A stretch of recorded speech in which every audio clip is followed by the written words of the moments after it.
Hello, everyone. Almost a minute late. I'm so sorry.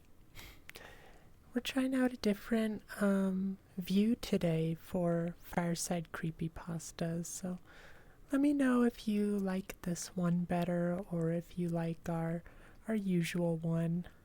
I just kind of felt like I wanted to be able to, give you guys your head pats and face traces and stuff, but I still wanted to have the fire. Otherwise, it's not much of a fireside creepypasta, is it? But yeah, I kind of think I like this one. We'll see how it goes, though. We might play around with some different ones, too. Hi, Derpy. How are you doing? I hope you've been having a good day. Are you ready for some creepypastas? I honestly, I'm really looking forward to just, chilling and reading some stories. I hope it's better than last week's, though, because last week's was a little disappointing. But, I don't know. I'm in good spirits. I'm optimistic. I think it's going to be good. One of them is called My Family Experienced a Deadly Car Crash, and the other one is called The Buzz, and that's a two-parter. So we'll see how that is. But we'll give people a little bit of time to start trickling in, and then we'll start our story. Derpy, doing good. Dad jerry-rigged our lawnmower, and you accidentally shattered your favorite Zelda mug. Is it one that'll be easy enough to replace? I hope it wasn't too expensive. And I hope you got a lot of use out of it. Like some things, you get them and then 2 days later you break them. But if it had a good long life, then it makes it a little easier. I mean, not in the sense that you might have had some sentimental value attached to it, but at least in the sense of you got a lot of use out of it, and that can help some people anyway. It wasn't expensive. You got it as a prize from an arcade. That's really cool. Was it a game where you won the mug specifically as a prize, or did you redeem tickets for it?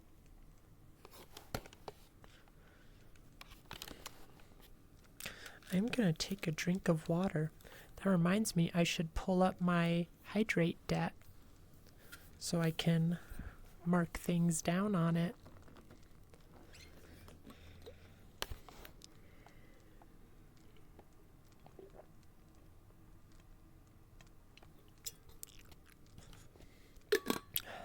A good hydrate to start us off.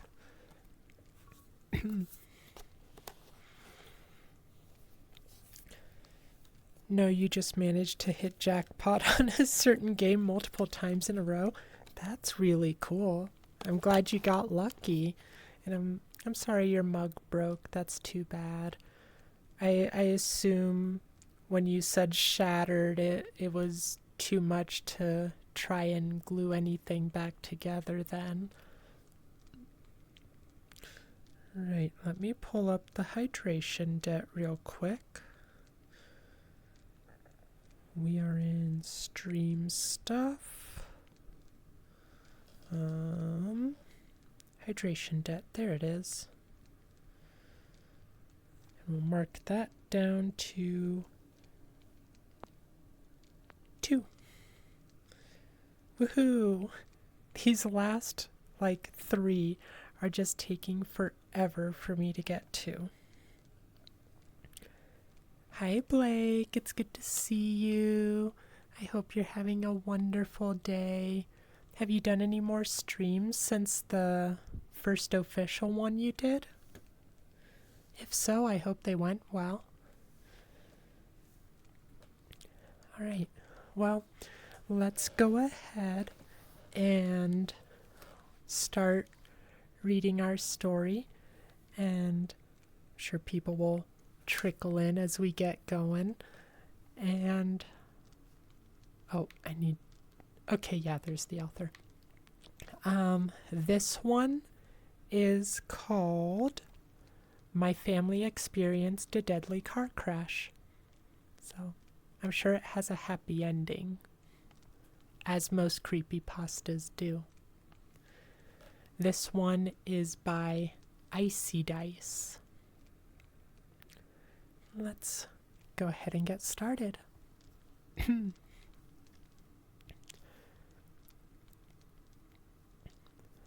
8:40 on a Saturday evening. They say there are some moments in our lives that we'll remember for an eternity. Events that we find are branded into our minds, whether we like it or not. We say that we recall these memories down to the minutest detail, and I can attest to that theory quite well. The clear water droplets plummeted from above, splashing onto the windshield.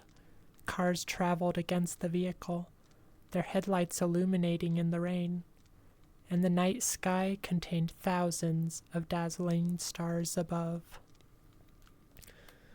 Inhale. My chest rose, my lungs taking in the crisp air from the slightly open window beside me. I turned my head, my eyes meeting with hers, and then falling about her gorgeous teeth and her rose lips. Exhale. My gaze fixated on my rearview mirror, observing my young boy strapped firmly in the back seat, fast asleep. Inhale. My eyes grew wide as the high beams flooded my vision. In an instant, I launched my foot toward the brake, clenching my teeth hard, jaw locked firmly shut. The sound of metal colliding terrorized my ears, and my car's momentum carried us forward. Glass shattered as the vehicle came to a violent halt, causing my body to jerk forward and my face to plant directly into the steering wheel. Two shrieks, one from beside me and one from behind, erupted into the night. They died down as soon as they began, and suddenly there was no sound at all. My body was rendered immobile, and my eyesight faded away, yet my lips still functioned. They gently parted, but all I could squeak out was a measly no, before darkness overwhelmed me. From that point on, I can vaguely recall the noisy sound of bustling people and being in a white corridor. Beaming lights shone overhead, beckoning for me. I tried reaching out towards it, yet I could not move my arm. My eyes fluttered, and I once more drifted away into sleep. Hi, Connor. It's good to see you. Oh, you just finished, Blake? Great. Did it go well? You thought about rating, but didn't feel like sending you your own viewers, lol. I mean, would have been a nice little, you could have just sent them over here, and then instead of making them walk over all on their own, could have sent them on a bus. How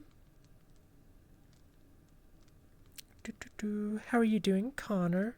I hope you're doing okay. Like, I know it takes time to grieve the loss of a loved one, whether it's a pet or otherwise, but I hope you're doing well with that. So you did do bad? Oh, you made Connor fall asleep? That's good, Solly. It means you have a captive viewer. They're not going to go away.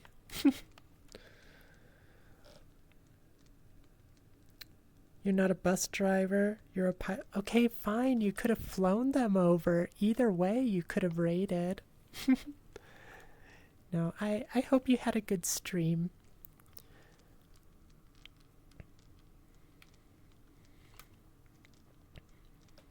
I would stay in the hospital for several weeks, recovering from various fractures and undergoing multiple surgeries. My body ached, yet my physical pain could not compare to my worries about my family. Although I felt a relief like no other wash over me when the staff informed me that my son had survived. A familiar sense of dread later overtook me as I learned that my wife was in critical condition. Those nights took an eternity to pass. I consistently glanced towards the clock on the wall, observing the hands tick by minute. Tears would claw their way from my eyes at strange hours of the day, drenching my face in moisture until my cheeks burned red. The sweat forming in my palms dampened the bed sheets I clenched. Each time one of the staff or doctors came into my room, my vision darted towards them. I knew they could read my mind. They would give me this pitiful look when they looked into my pleading eyes. Every time I asked, they would give me the same non-answer. I assure you, Mr. Johnson, we're doing our best to treat your wife. Every day, I met with some variation of this response. Yet I persisted, determined to hear that my wife would be okay. Until one day, one of the staff entered my room. Shakily standing up to greet him, I grinned and extended my arm towards his. That's when I noticed the sullen look plastered on his face, and my heart descended below my chest. He spoke calmly, methodically, each word exiting his lip in slow motion. My knees quivered, lightly at first, and then more rapidly as he continued. As they eventually buckled, I collapsed to the floor, my chest furiously heaving, each breath I took growing more exasperated than the last. Several people restrained me and placed me back onto my bed. I think they were trying to give me words of encouragement and sympathy in the process, but whatever they said blended into an incoherent mess. The men and women beside me blurred into unrecognizable forms, and I stared straight ahead. The abhorrently foul stench of perspiration dripping from every orifice of my body dug onto my nose and pricked up my eyes. My mind, blank as paper, grew weary, and I finally gave in to the staff attempting to keep me still.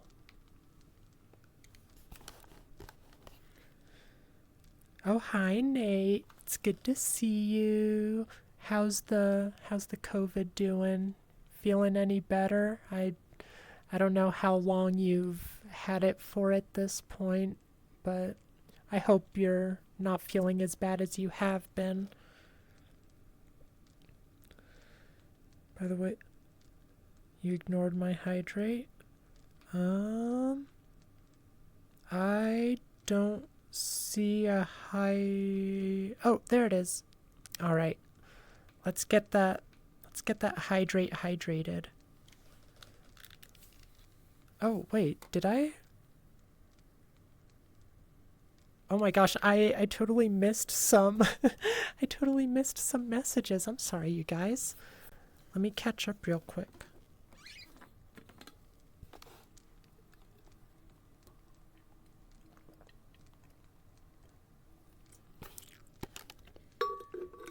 Derpy, the transition into the creepypasta made you think I went to the hospital for a second.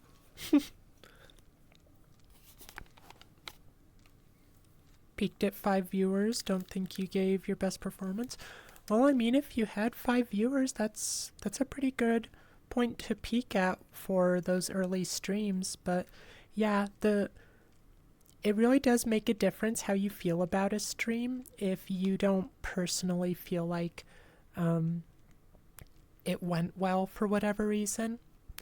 Like, I know I have had streams where, like, by the numbers, it was a good stream, but something about it just didn't feel right for me, and it might have been because I tried something different that I just didn't like, or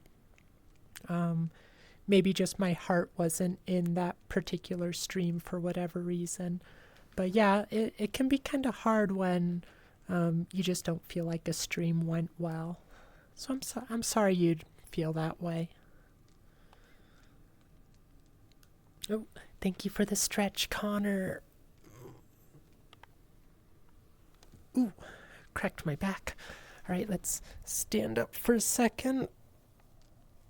Oh, hit my chair. I should have I should have prepped another camera angle over there where we usually have it, so I could do that stuff, like the stretches, I mean. Just stuck with a crappy fever and fatigue mainly. I'm sorry to hear that, Nate, but are you breathing okay at least? 'Cause that was really scary when you said that you were having trouble breathing. Nate, aka inflate your ego because we all hate ourselves too much. Wait, what was that in response to? It's not the numbers, you're just unsatisfied with your work. Yeah, that's what I'm saying. Like, it's almost harder when the numbers like say something good, because then you're not sure exactly what it is necessarily that's making you unhappy with how the stream went, or you like feel guilty because it was a good stream, so you feel like you should be happy with it, but you're still not.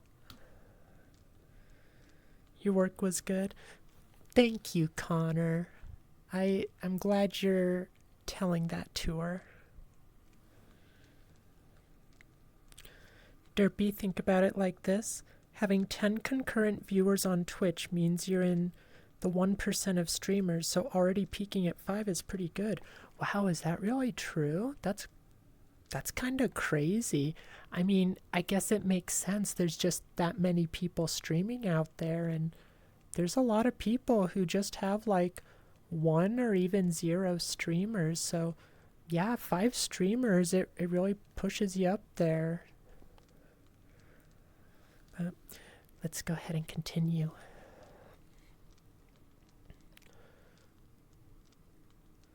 The nurses helped keep me up shortly after following that outburst. After receiving fresh clothes and being given time and space to come to terms with the news, my nurse escorted me to the lobby. There he stood, waiting for me. I rushed towards him as quickly as possible. Stooping down, I embraced him, resting my chin on his scalp and gently patting his back. He buried his head into my chest. My shirt moistened, and I held him even closer. He knew. Before we left the hospital, I received a few recommendations for psychiatrists and therapists in my area. After thanking the staff for all their help, my son and I took the bus back to our neighborhood later that night. We had baked chicken with rice that night, but he just sat there, poking his food with his fork. Sighing, I finished my plate, hoping it would inspire him to do the same. Instead, he pushed his dish away from him in front of where an empty chair stood before the table. I knew he wouldn't budge, but I was aware that the hospital had been keeping him healthy and nourished. I told him that he should go to bed and get some rest, and he obliged, hopping from his seat and making his way to his room. After he crawled in bed, I tucked him in and asked if he'd like me to sleep in his room for the night. He shook his head, rejecting my offer. I bent down and kissed his forehead, wishing him a good night. I opened my laptop and researched the therapy centers cited in the pamphlet I received earlier. I grimaced when I read the costs for each one. My wife made money along with me for our family. That, combined with the opportunity cost forfeited by my hospital stay, took immediate therapy out of the question. Sighing, I closed the computer and trod over to my bedroom. Placing my palm against the wood door, I traced my fingers along its perimeter until they met the cold brass knob. Counting down from 5, I forced myself to open the door upon reaching 0.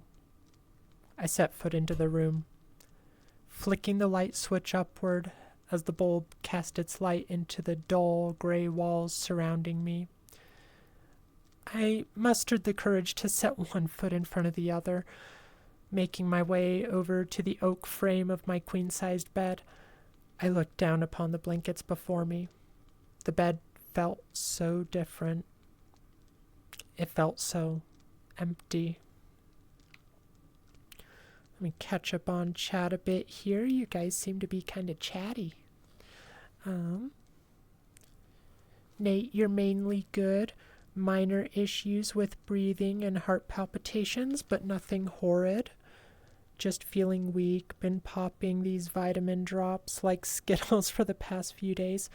Well, just don't, I don't know what sort of overdosing or anything sort of risk there is with the vitamins, but just make sure you don't go overboard with anything, okay? Connor, are you talking to Sawi? You stream tomorrow? Oh, well, doing... Oh, more Stars in Time tomorrow if you want something to watch before getting on yourself. Yeah, I might do that. It just depends on what else I have going on that day. I've been kind of busy this weekend. I've been filling up my time, so it would kind of be nice to just sit and watch. So maybe I'll pop in.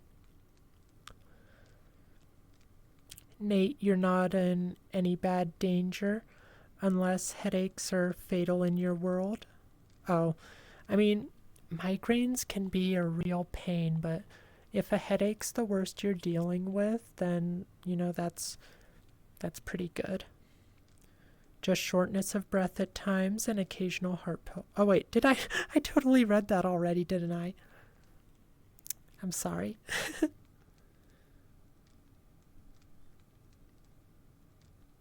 Same time. Oh, you were talking to Connor earlier for that. Okay. Yeah, no more talking about that. You're not trying to advertise yourself here. Should I time out? You're fine. I don't have any rule against, if it was someone coming into the chat for the first time and, just starting to spam their Twitch channel, that's one thing, but you've been here since the beginning. It's okay for you to talk about your stream.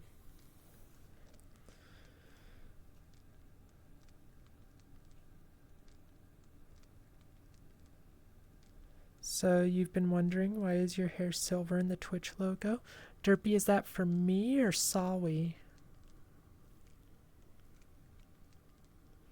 If it's me, then it's probably just the lighting. Okay, let's continue. It's you. Is it you before you... before I've hydrated or...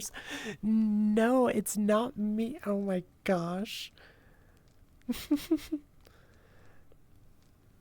Yeah, it's just the lighting. My hair looks very different in different lighting scenarios.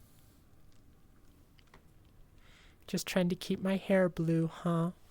Gosh. Just to make sure. Oh my gosh, you dorks. Alright, after this hydrate, we're continuing the story.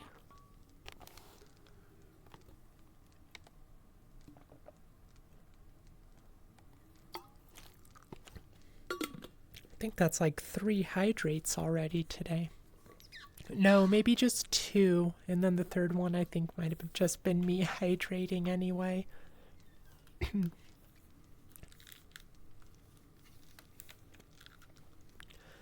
All right.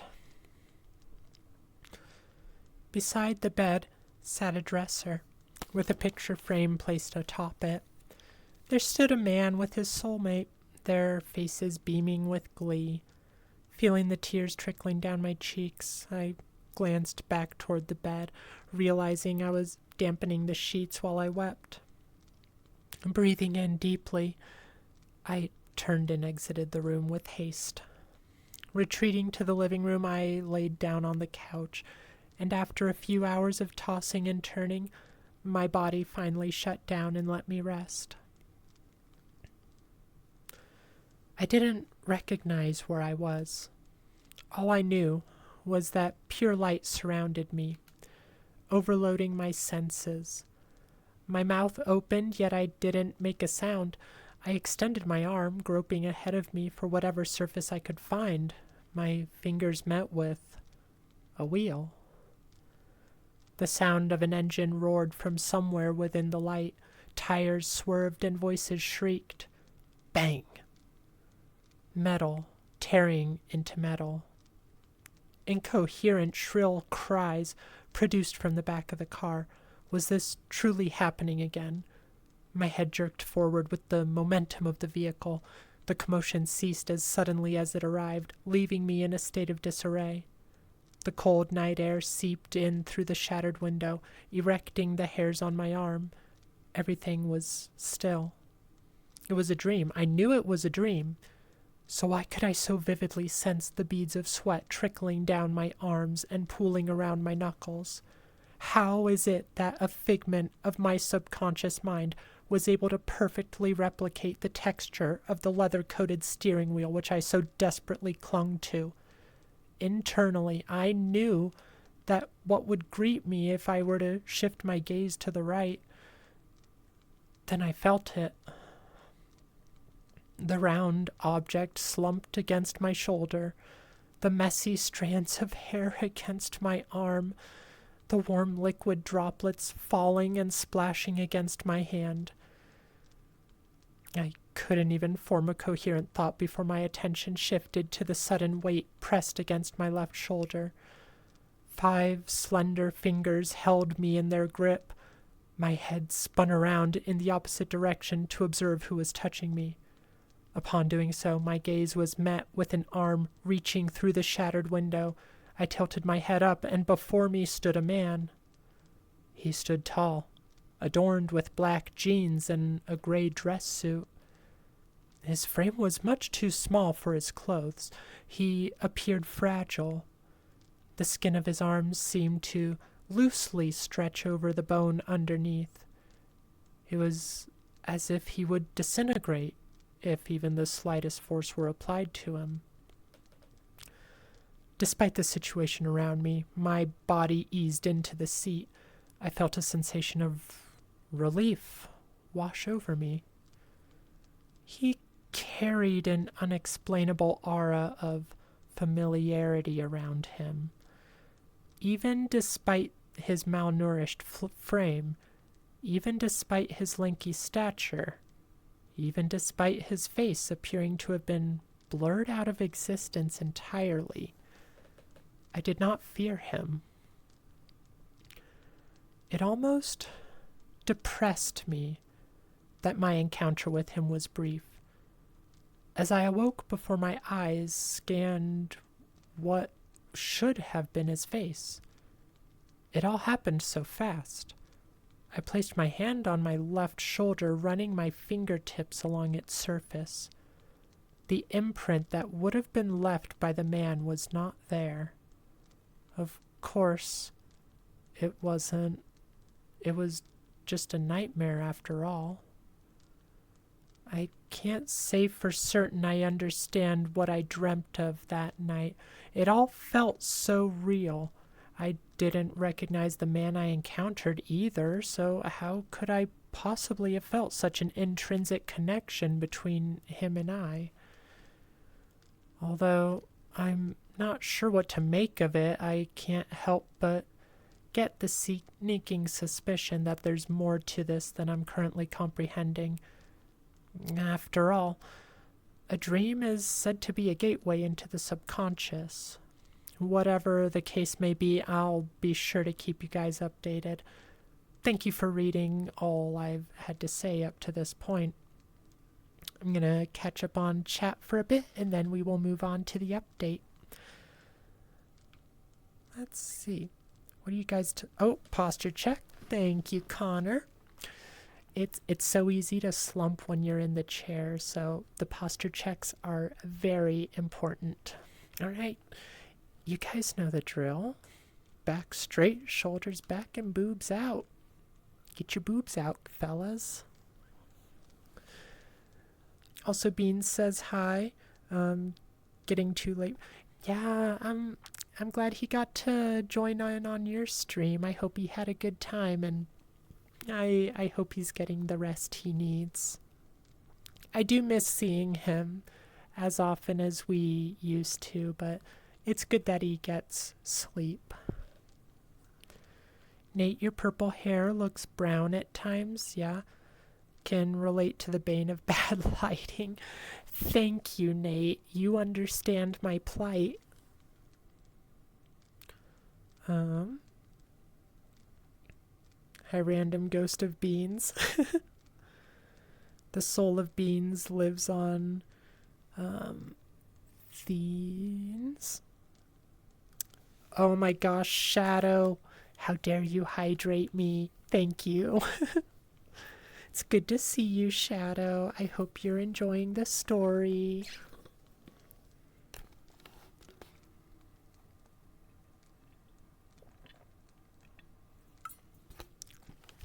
Or, if you're not paying attention to the story, I hope you're just enjoying the, chill, cozy vibes. Got a nice warm fire and nice calm atmosphere.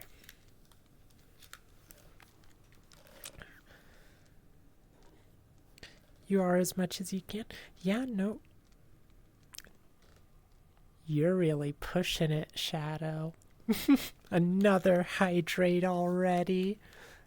Goodness. All right, let's get hydrated. This is why I put the limits on. That boy's gonna be waiting until the next cooldown, I assure you. I just held my water bottle up to you guys like you could see it.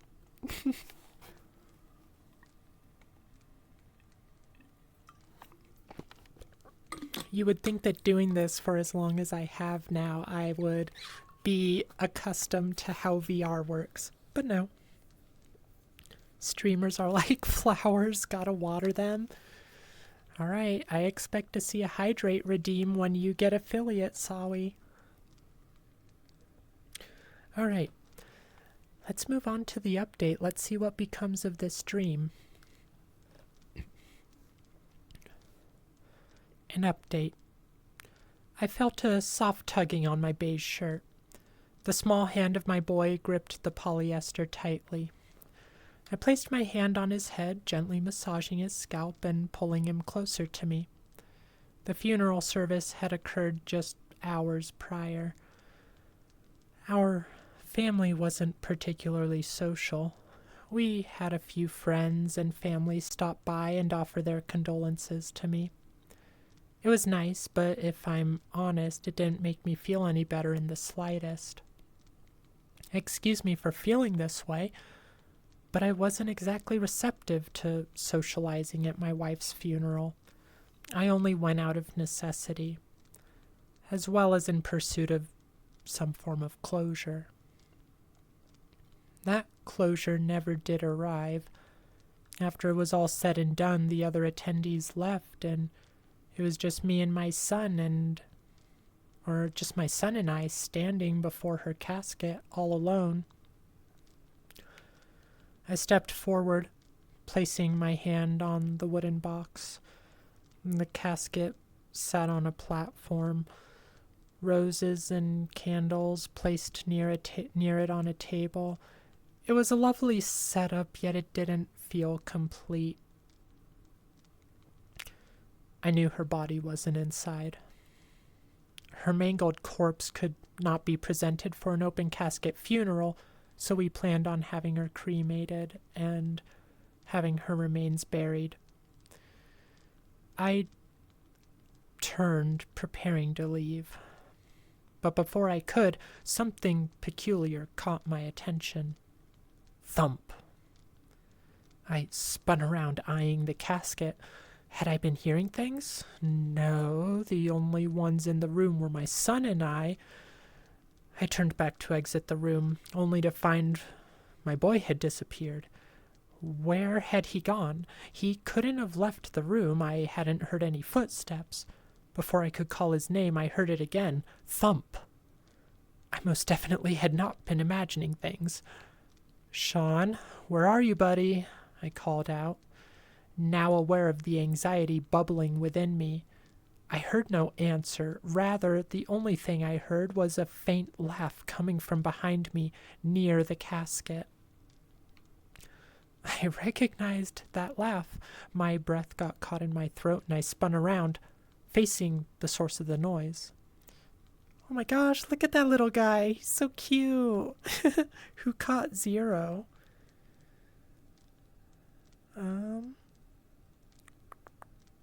Was that...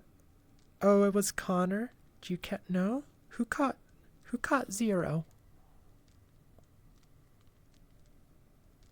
Oh, it was Connor. Okay. You caught the little guy.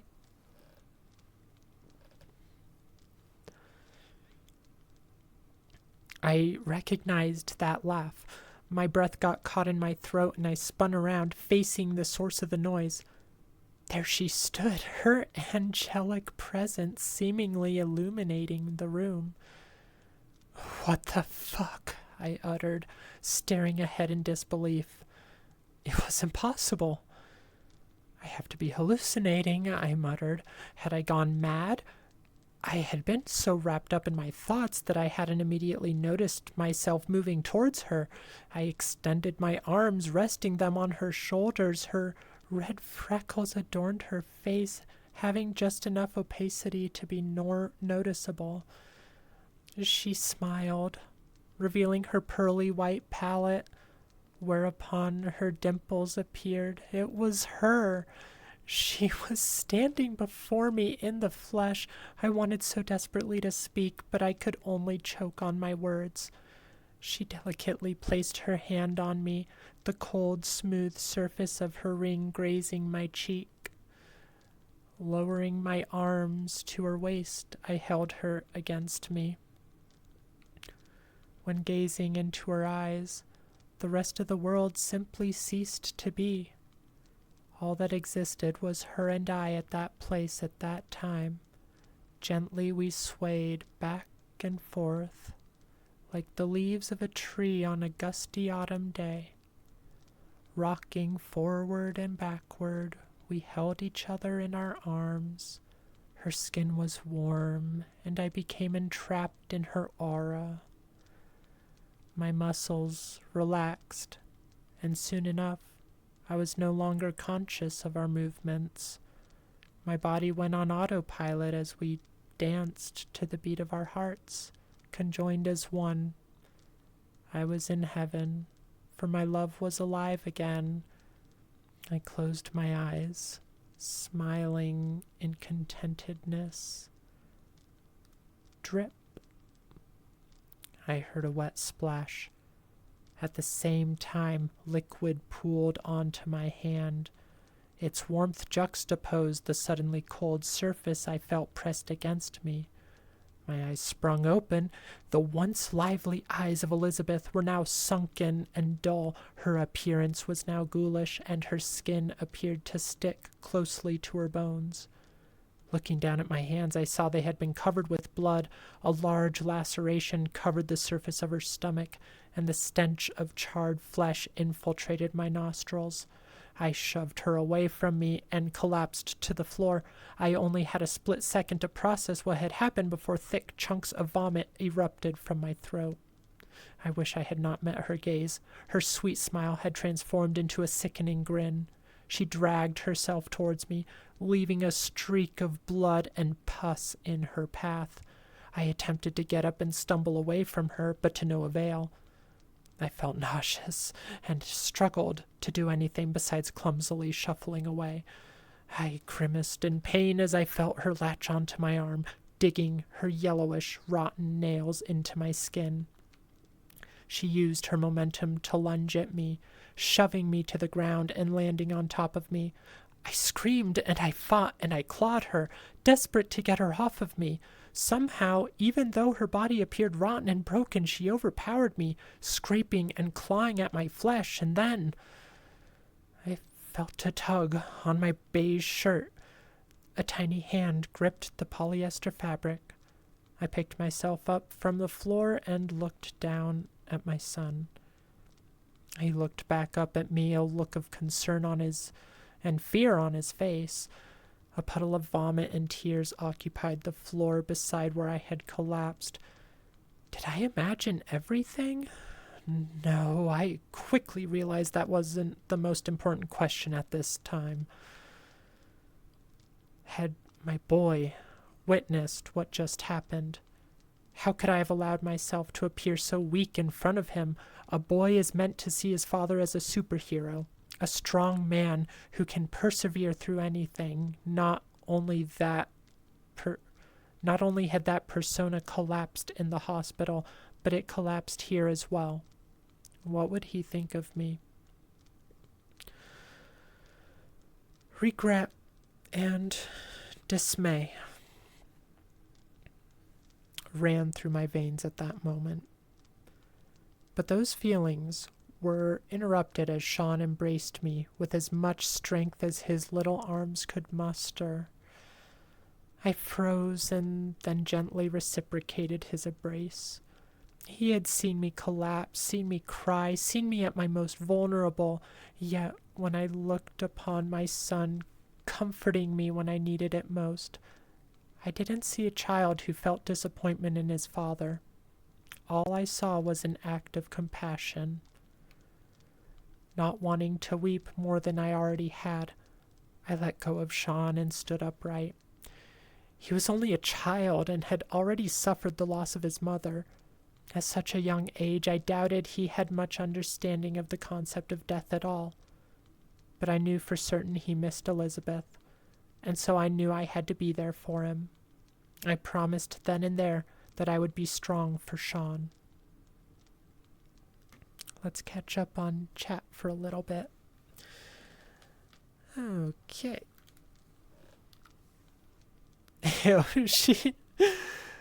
Oh my gosh, I've definitely said the F word before, Blake, but only during creepypasta narrations. Here, let me move this under the camera. Oh geez, you guys have really been chatty. Okay. Yeah, I think that's about where I left off. Oh no, Connor, you used all your points. Well, I hope you caught some good fish. I mean, you caught 0. That's a pretty good one. We actually got an achievement the first time we caught him.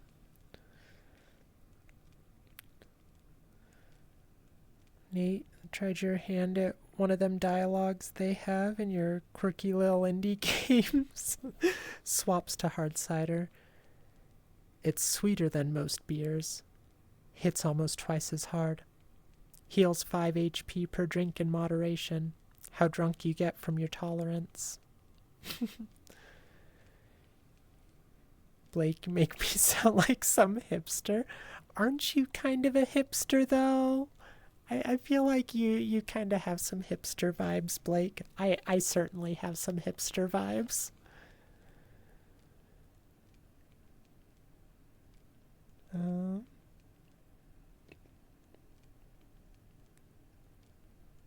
Alright.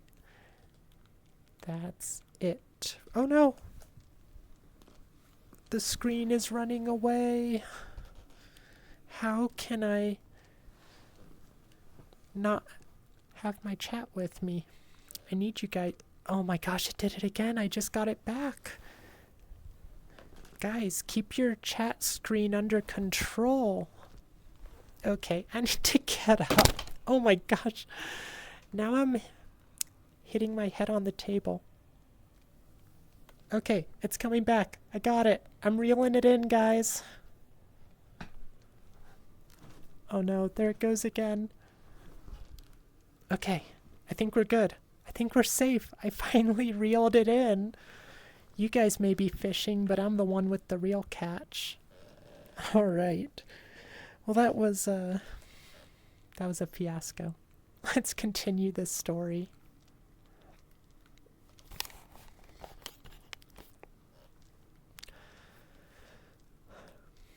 We arrived home that evening.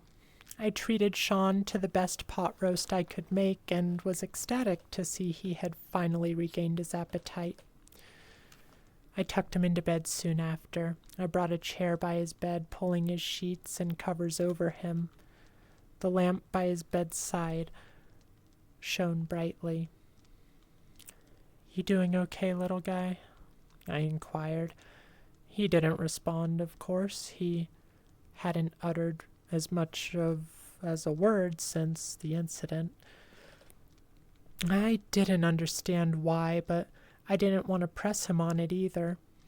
I would get him some help as soon as I could. I grabbed his stuffed teddy bear from a nearby shelf and waved it in front of him. "You remember how we got this? How we went to the fair last year and you played the baseball game and won Teddy?" I had hoped bringing up his memory would elicit a response from Sean, but he simply smiled and continued to look at me. Sighing, I returned his smile and patted his head. "When Mommy and I got married, we knew we wanted a baby. Every night we would pray to the angels that a baby boy would come, and one day you came to us. It was the happiest day of our lives, Sean. And from that point onward, you made us the happiest parents around. Mom won't be around for a long time, but I promise that she's watching you with the angels, and she's smiling, Sean.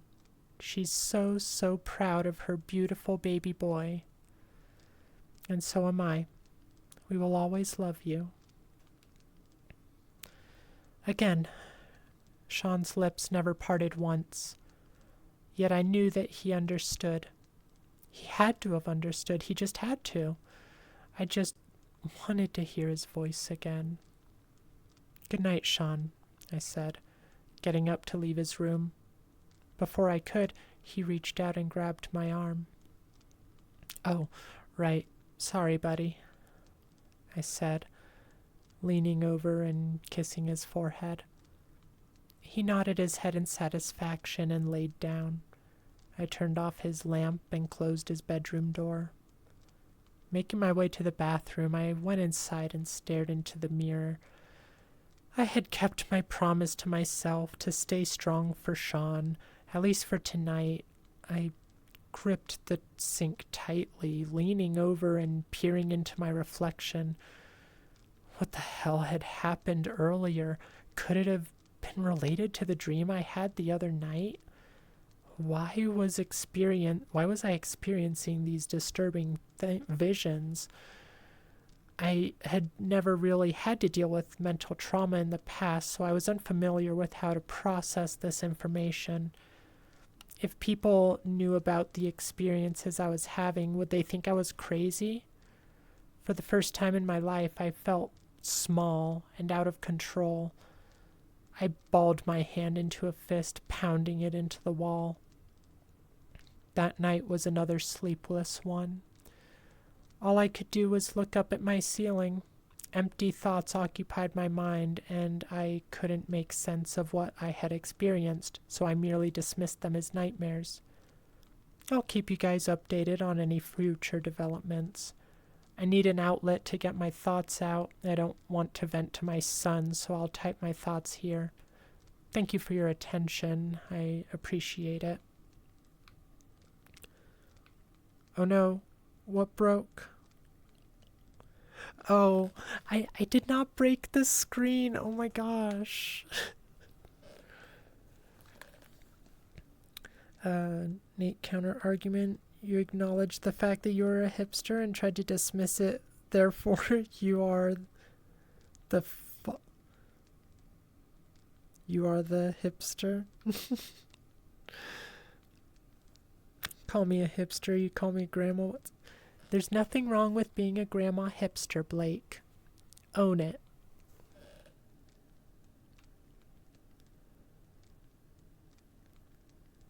Nate. Okay. I'm going to take another drink of water before we start our next update to the story.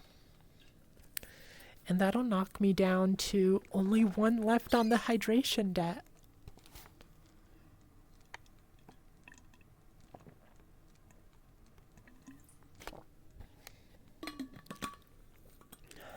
All right. Let's move on to our next update.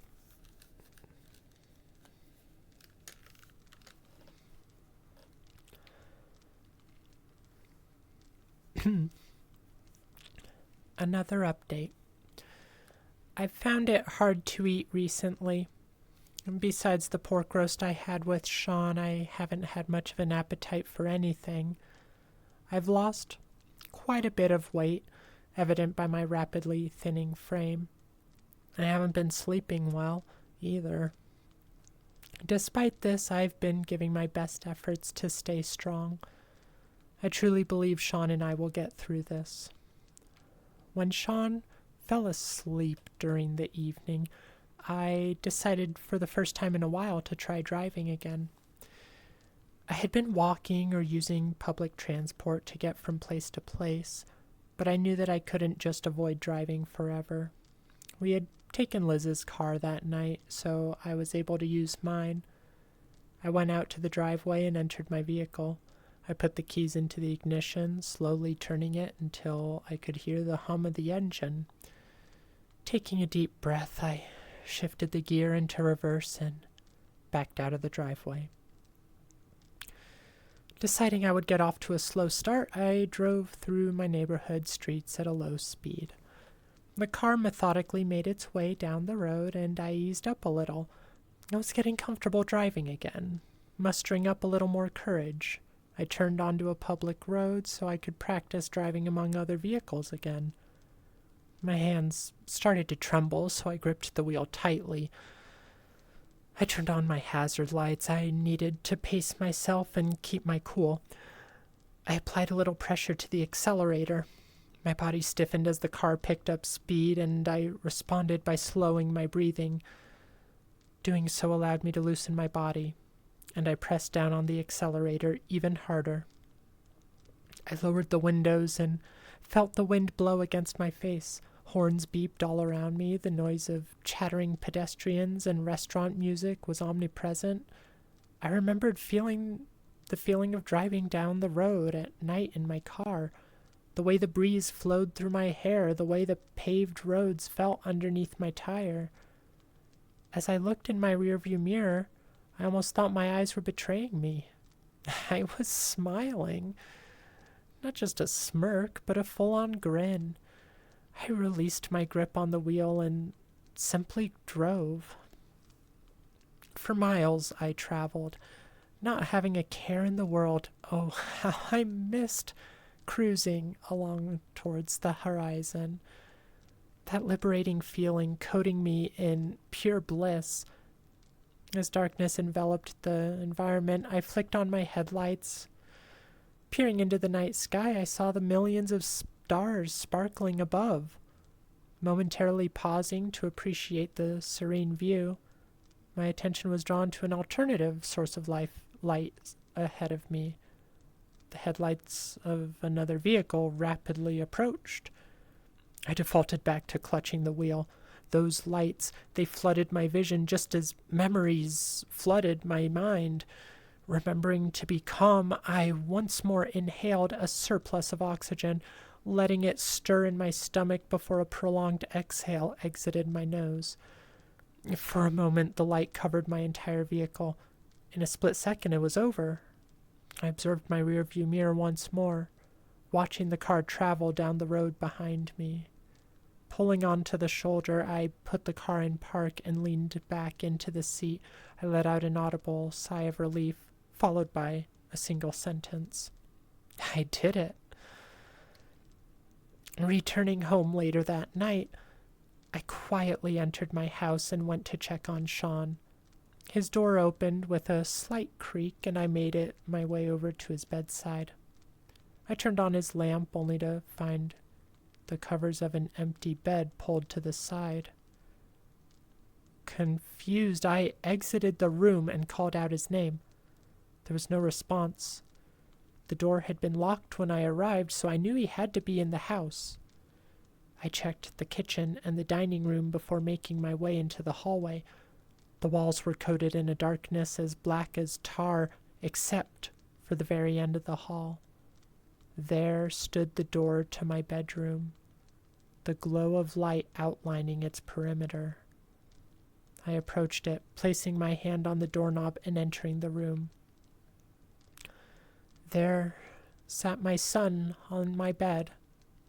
In his arms sat a picture frame that held the image of Elizabeth standing by Sean. He stared at the image, his face as still as stone. I went over to him, sitting by his side and placing my arm over his shoulder. I noticed dark splotches on the picture frame. Placing my hand under Sean's chin, I lifted his head to face me. Red circles surrounded his watery eyes. Using my thumb to wipe the remaining tears from his cheek, I tried to offer him the best smile that I could, but his frown remained. There I sat, at a loss for words.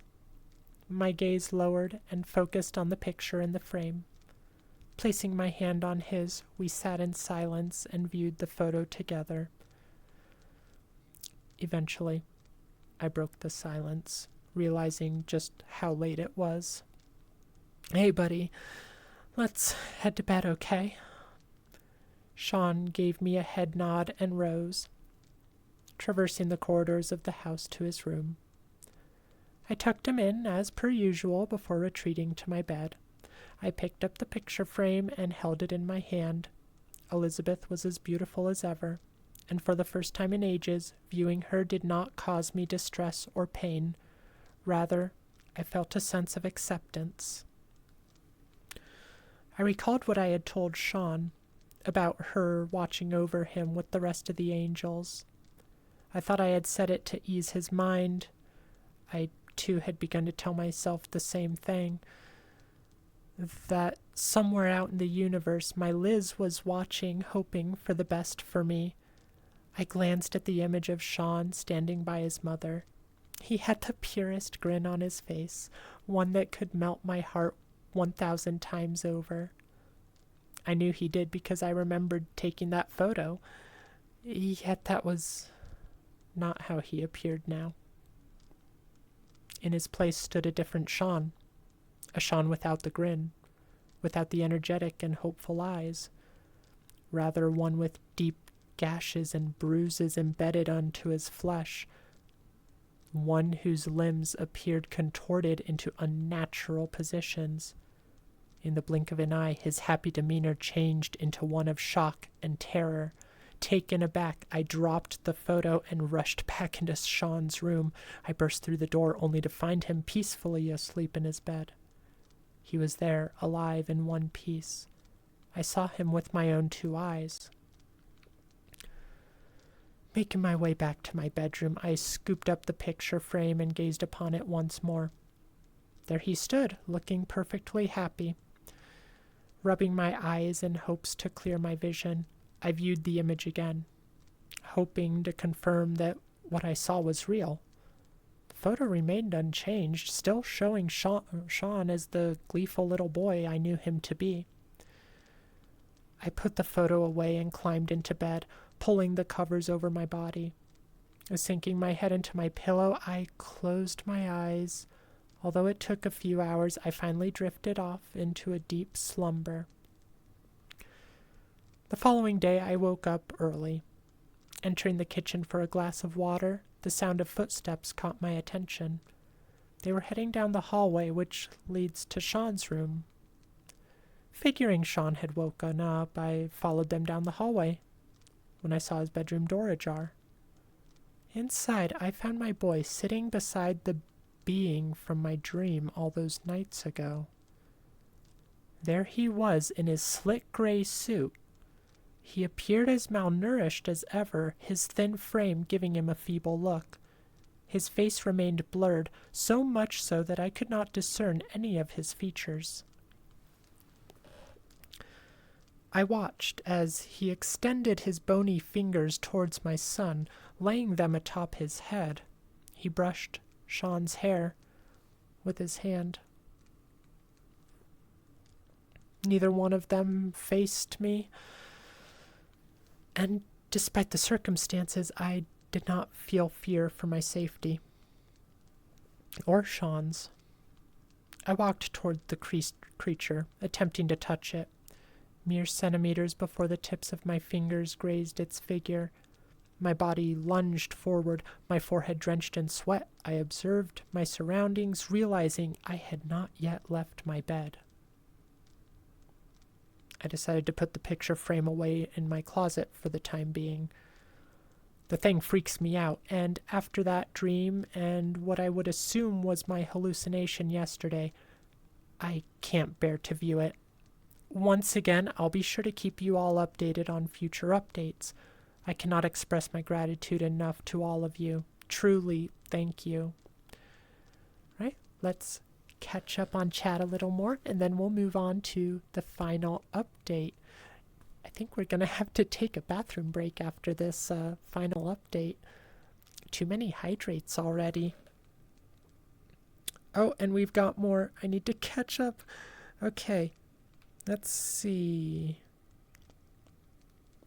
Oh my gosh, no skibbity in here, Maria. How dare you bring that into my chat. Let's get your hydrate redeemed. But it's good to see you nonetheless. How are you doing? I hope you're having a wonderful day.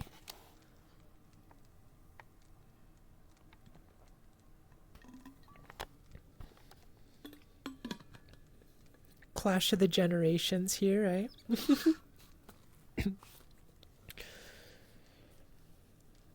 Do we have any Gen Xers here, Nate? I know Funky was Gen X, but I don't know if they've been here for a while. We thought Gen Z were they're all weird in their own ways. Nate, anyhow, you're gonna help your neighbor's kid unhook some fish hooks from a hedge. Oh, yeah. Well, if I don't see you again, it was good of you to pop by, and I hope you have a great rest of your day. Why does the kid have so many hooks in his hedge? Posture check. Thank you, Connor. Let's get ourselves sitting up straight here again. Because it's so easy to slouch in these chairs. Oh my gosh, yeah, that's right. Blake, Nate, you can't be going over to help the neighbor. You've got COVID. What the heck, Nate? Go quarantine yourself. All right, let's finish this final update. Good catch, Blake.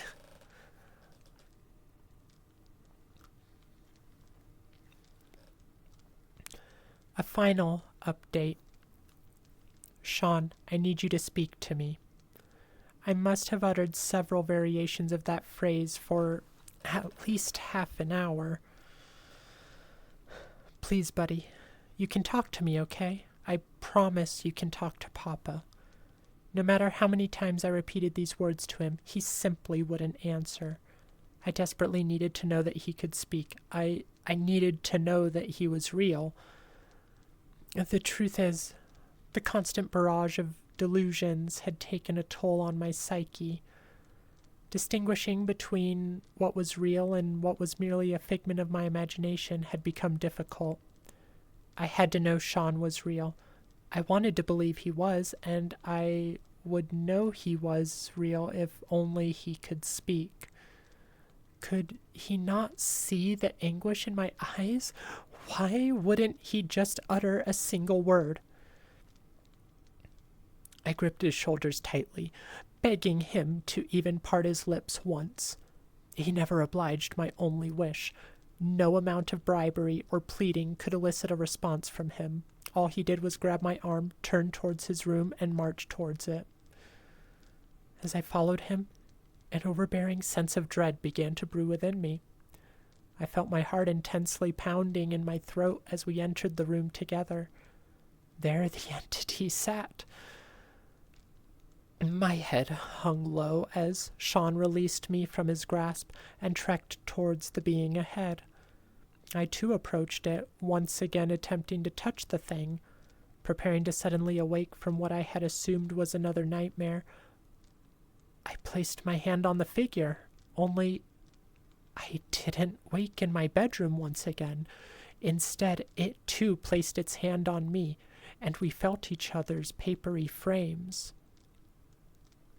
Slowly, but surely, the details of the being's face were revealed to me. As I looked upon it, I recognized its features, for they were my features too. I stumbled backwards, watching as the thing with my appearance leaned towards my son, gently kissing his forehead. I ogled the creature, swallowing the oceans of saliva that had built up in my mouth in a single swift gulp. The creature locked eyes with me, and I locked eyes with it. As this occurred, a sense of familiarity washed over me. My mind darted back and forth, unsure of what to make of the situation. That is, until my thoughts inexplicably settled on the memory of the accident on that fateful night. I recalled the blinding lights, the shrill cries of fear and suffering. No, there was more. The overhead traffic light from which a soft red hue shone in the night sky. My vehicle had passed underneath the light, and then the impact happened. The doctors... had they truly told me my son had survived? They say that there are some moments in our life that we'll remember for an eternity. It was a quote that I wrote back towards the beginning of this text. So then, why couldn't I recall the words of the doctor who told me that Sean was still alive? Could I have truly forgotten? I snapped back to reality, keeping eye contact with the being before me. Only now Sean was nowhere to be found. The sense of familiarity I felt soon dissipated and was replaced with boiling hatred. I glared at the monster, my palms balling up. I rushed towards it, tackling it to the ground. Before it could react, I began pummeling it with my fist. You're the reason Elizabeth is gone. You're the reason Sean is gone. I'm going to kill you, I exclaimed, gritting my teeth and continuing my assault on the being. I showed no resistance. It simply allowed me to keep striking it again and again, and again and again and again. I had no plans on stopping. Blood flowed from the thing's face and onto my fists. With every strike, I could feel my body breaking. With every blow, I could sense that light within me begin to extinguish. Yet I carried on, ignoring the pain within me. I was going to kill this man for taking what I held dearest to me. At that point, I couldn't even see the thing. Tears had clouded my eyes, blurring my sight. I simply pounded my fists downward, hoping to murder the figure in my fit of rage. I felt a soft tugging on my beige shirt. It was gentle, yet enough to pause my assault. A tiny hand gripped the polyester fabric. My arms fell to my side, and I turned my head, and there he was. My boy stood by my side. I froze my eyes, widening like saucers as I witnessed his lips parting for the very first time. I forgive you, Papa. He smiled at me and embraced me once more. I embraced him too, feeling the stream of tears begin to erupt from my eyes. Not wishing to get tears on his shoulder, I closed my eyes. I soon found that a second pair of arms had wrapped around me. The smooth surface of a ring pressed against my skin. I didn't let go for what felt like hours, but I knew I couldn't hold on forever. As I opened my eyes, I found myself alone with the figure in what was once Sean's room. I stood up and approached him once more. In one swift motion, I hugged the thing, pulling it close against me. When I let go, the thing vanished from my view. It was over. I fetched the picture frame from the closet and placed it back on my bedside. There stood Sean and Liz, standing beside each other with grins on their faces. In the reflection of the frame, I could see my face beside theirs. I smiled with them for one final time. I know Sean and Elizabeth and the angels are looking from somewhere out there, wishing the best for me. I know they would want me to forgive myself, though doing so isn't going to be easy. I think I'll manage to do it. They may not be with me on this earth, but I know that they're with me in my heart and mind.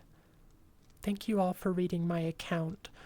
I think I'm going to be okay from this point forward. Don't expect any more updates from me. I have the feeling that I should move on. It was a pleasure writing to you all. The end. Not particularly scary, but I did really like the story. At times it was perhaps a little over descriptive, but yeah, I really enjoyed the story. Let me catch up on chat. Oh, Blake, you have to go to sleep. If you're still here, good night. It was good of you to join. I look forward to seeing you again, and I hope you have a wonderful sleep. Nate, you have just returned. You have a mask and gloves. Kid's fine. Okay, I hope so. But yeah, I enjoyed this story. I do think we need to take a quick bathroom break before our next story. So I'm gonna put on... Oh, I forgot to start Twitch. So we'll see if I can start a 3-minute break, and I'll go to the bathroom, and when I get back, we will start our next story. So sit tight, y'all, and I will be right back. Speaking of, if you don't want to watch ads, remember, it's the last few days of September. Alright, let's see if we can do it from here. /commercial. Nope, it's not going to let us. We have to do it from Twitch. Okay. So let me get into Twitch real quick. I hate how long it takes to log in with two-factor authentication. In the meantime, what did you guys think of the story? Even though it wasn't spooky, did you guys like it? I mean, the angel or whatever the creature was supposed to be, he was kind of unsettling before we knew what he was, and I suppose even after he was pretty unsettling. But it was really a sweet story in the long run. Sad, but definitely emotional. Alright, putting in the code.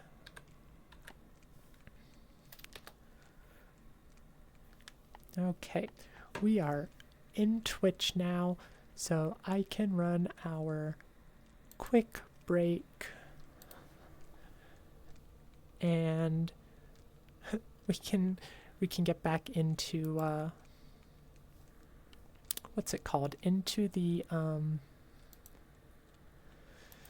my gosh, my brain's broken. The stream. The stream, that's the word. Gotta get to the next story. Okay, here we are. Commercial length. Do 3 minutes. And that should be enough time for me to go to the bathroom. So I will be right back. Sit tight, guys.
We are back. Let's bring you back in. Oh, that's not what we want. This is what we want. There we go. I don't think I'm liking this view as much. I like being able to give you guys the head pats real quick, but I think I like our usual view better. So let's go back to that. Let's move you guys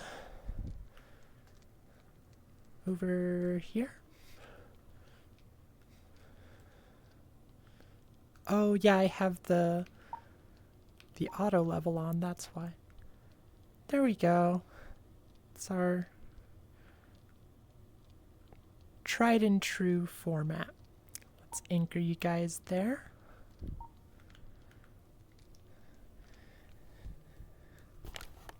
Oh my gosh, I almost sat down.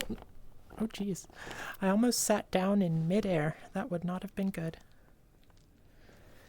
Alright. Here we go. Yeah, this feels right. I like this view much better. It's gonna take me a second to stop looking to the right for that camera though. I got a little bit used to it. All right. What did you guys think of that story? Let me catch up on chat. Hi Brayden, it's good to see you.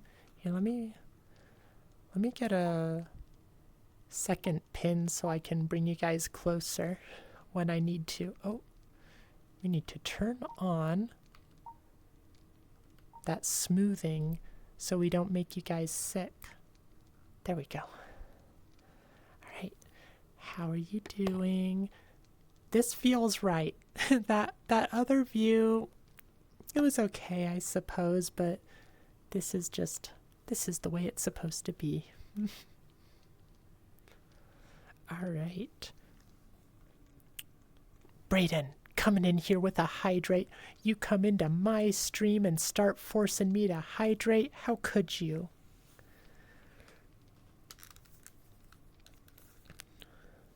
Oh, where is... Oh, there's my water. I refilled my water also while I was on pee break. You're exhausted from cleaning up the treepocalypse. Did you guys get it all taken care of, or is there still stuff to do, Brayden?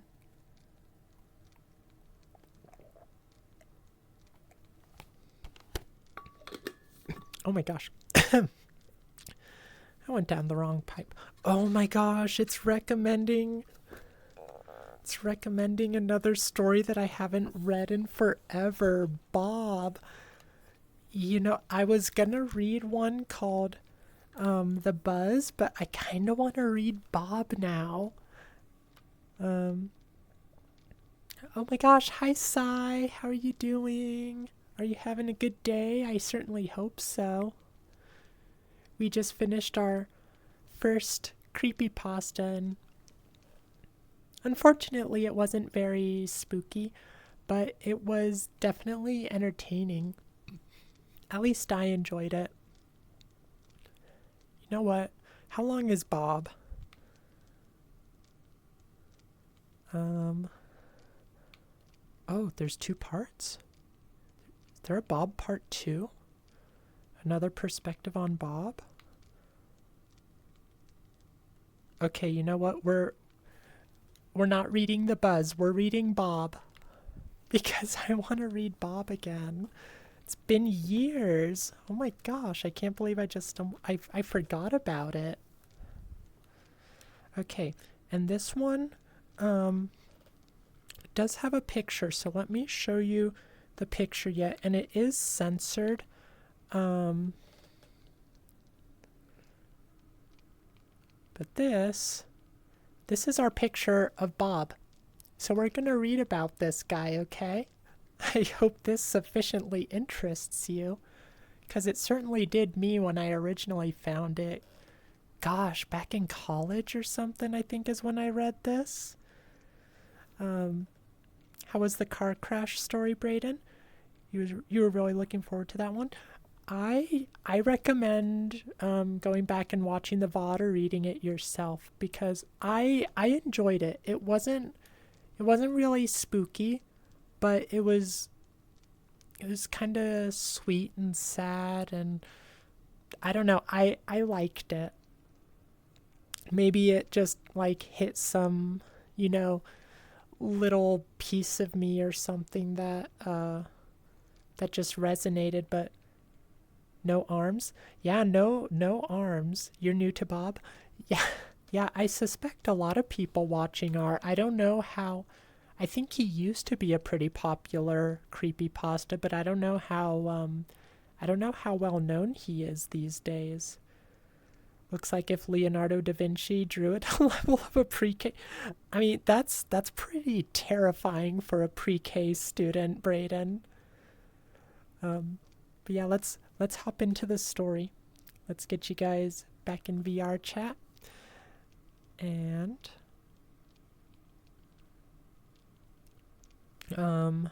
original author is unknown on this one.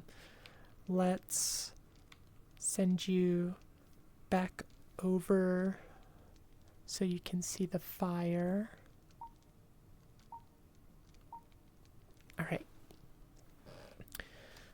Okay. No, why does it keep doing this today? I have been... I think I should be fine. My trackers are getting low, but I think we're good. I have been having such troubles with my virtual desktop. The screen keeps running away from me. Okay. Oh, no. So part 2 is author unknown. Part 1 is credited to Anthony Rose. So, without further ado, here is Bob. And this was originally posted on 4chan's X board, which for those of you who don't know, X is a paranormal board on 4chan.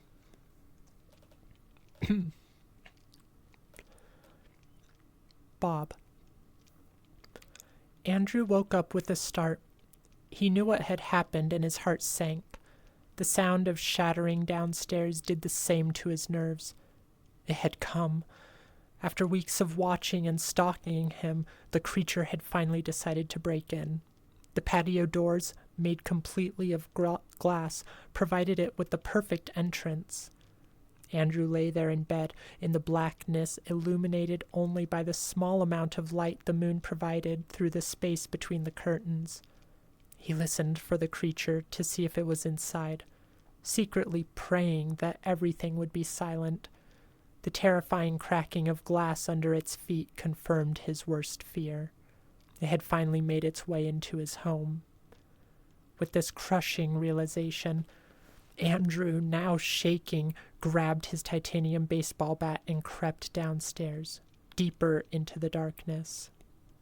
He was determined to confront this thing once and for all, secretly hoping, though, that it would run away when it saw him, as it normally did.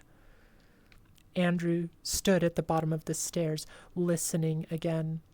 At first, all he heard was the cracking of glass under the creature's feet. Then, for the first time, Andrew heard it, breathing heavily as if its throat was blocked by phlegm. The hideous monster snarled and clicked, gradually getting closer to Andrew. Now, out of the kitchen, the creature was finally off the glass. It walked almost silently now, strangely more agile than it looked, especially considering how clumsily it ran away. Andrew realized what he needed to do. He grasped his weapon tighter and froze, unable to move. He knew he needed to attack it, but he just couldn't. Its teeth, its eyes, its skin, they were human, but not quite. It was in the living room now and edging closer by the second, yet Andrew was still too afraid to move. Even if it didn't have arms, this creature was it was the embodiment of terror to Andrew. Andrew stood at the bottom of the stairs, shaking. He heard the creature getting ever closer, the sickening sound of its distorted breathing amplified by the almost pitch-black darkness. It was nearly at him now. He had one chance to kill it, and he wasn't going to waste it. The creature stepped into the doorway to the stairs. Andrew was hidden just to the left. He swung at full force, hitting the thing in the chest with the bat, and it staggered back, then stopped and looked at Andrew, its tiny, wild eyes staring into his soul. Andrew felt a deep fear unlike anything he had ever experienced. The creature then let out a gurgled hiss, baring all of its sickening, deformed teeth in the process. It kicked Andrew in the gut, winding him. He fell to the floor in pain, unable to breathe, then rolled onto his back and scuffled up against the wall just behind him. The creature watched him until he reached the wall, at which point it walked towards him and looked down as if it were judging him, lying there helpless. Then it stamped on his shin, snapping the bone. Tears began to stream from Andrew's eyes, the pain so intense he thought he was going to vomit. Andrew, now incapacitated, had nowhere to go and no way to fight. The creature placed its foot on his stomach, pressing down, ripping into his flesh with its long, dirty toenails. With the creature's foot now completely inside his stomach, Andrew started to cough up blood. Tears streamed down his face. He passed out from the pain and then passed away. The creature loomed over what was now his bloody corpse. It descended its face towards Andrew's, then tore away a bloody piece of flesh from his chin, dislocating one side of his jaw in the process. The creature continued to tear and eviscerate Andrew's corpse until everything it could stomach had been devoured. It then left, calmly, silently, with a pure and deep hatred in its heart. It departed the same way it came in, through the broken patio doors. And then we also have a photo. Let's show you the photo real quick. That's the photo that was taken by the author. Presumably, before the author died. And that's Bob, but apparently there's a part 2, and I don't know if I've ever read this. Bob was one of the earlier creepypastas that I that I encountered, and the story isn't amazing or anything. It's not like a spooky story, but the creature itself is just so bizarre, and if that thing came into my house, I'd be terrified. You saw someone draw a disgusting lady back. Back then. Brutal, obscene beast. Is that what it stands for? That sounds familiar, but it's been so long, Nate. Hi, Donzi. It's good to see you. How are you doing today? I hope you're having a wonderful one and you're doing well. Astral, what browser? I use Firefox. It's Firefox. You got it, Donzi. It's Firefox. You didn't encounter Bob. You encountered Boob. What? Oh my gosh. You're a dork. It is what Bob stands for, brutal, obscene beast. Yeah, I thought that sounded familiar, but yeah, like I said, it's been so long. I'm glad you know Bob, Nate. I'm pretty sure he used to be popular, or maybe I just thought he was popular. Good guess. I don't think it was a guess, Nate. I think, if I recall, Donzi's got some tech savviness to her, so I'm sure she just recognized it. You're good, just having a little bit of a brain aneurysm trying to finish the new avatars for you and the fiance. Ooh, I'd love to see them. Yeah, you're part of the Discord. If you're okay with it, I'd love you to post them in the gallery so we could see. It qualifies as art, I think. But yeah, no rush and no pressure, obviously. I just love seeing what you guys get up to, and so many of you are creative. All right, let's read part 2 of Bob. And this is going to be the one that... send you back over there. This is going to be the one that has no known author. And it was also posted on 4chan's X board. But this one's just called Another Perspective on Bob.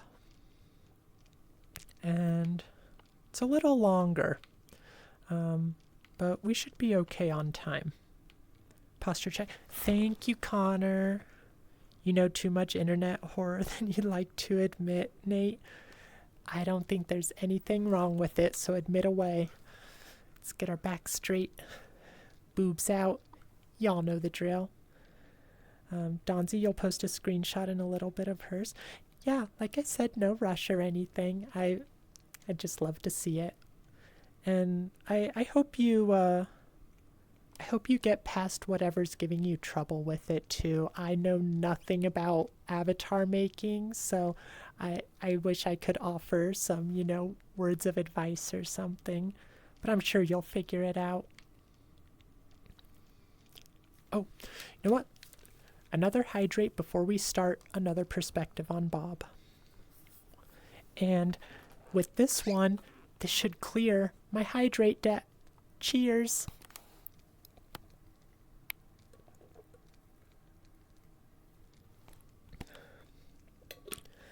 It is done. No more debt. I am clear. Oh, yeah, I'll tell you guys after the story. You'd love to see too, Brayden. You worked on a... Oh my gosh, I forgot you guys were way over there and I started to try and pet you. Donzi, how could you? I thought you were a nice person, Donzi. But instead you're trying to drive me back into debt. But we will take this hydrate because we're not going back into debt. We're not.